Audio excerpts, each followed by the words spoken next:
بسم اللہ الرحمن الرحیم۔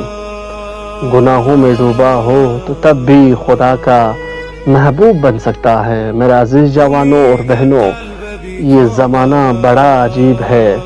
نگاہ اٹھاؤ تو فتنہ ہے، دل کے اندر خواہشوں کا شور ہے اور شیطان ہر لمحہ کہتا ہے اب توبے سے کوئی فائدہ نہیں۔ مگر سنو، خدا کبھی مایوس نہیں کرتا۔ رسول خدا کا فرمان ہے، ان اللہ یحب الشاب الذی یفنی شبابہ فی طاعت اللہ۔ اللہ اس نوجوان سے محبت کرتا ہے جو اپنی جوانی کو اس کی اطاعت میں گزارتا ہے۔ عزیز جوانوں، خدا تم سے صرف یہ نہیں چاہتا کہ تم فرشتہ بن جاؤ، وہ یہ چاہتا ہے کہ تم گناہوں سے پلٹ آؤ۔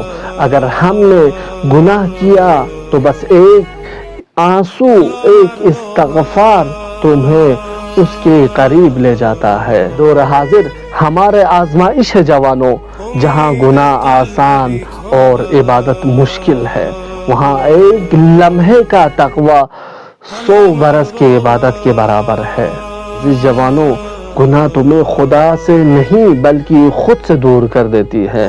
خدا تمہیں اس وقت بھی دیکھتا ہے جب تم آنسو چھپاتے ہو۔ اگر تم سچے دل سے لوٹ آؤ تو وہی خدا کہتا ہے، میں اپنے بندے کے توبے پر اس وقت خوش ہوتا ہوں جب وہ مجھ سے بھاگ کر واپس آتا ہے۔ تو آؤ، اس اندھیرے دور میں بھی روشنی بنو، اپنے دل کو پاک کرو اور اپنے رب سے دوبارہ جڑ جاؤ۔ جو اپنے گناہوں سے شرمندہ ہو وہ خدا کے محبوب میں شامل ہو گیا ہے۔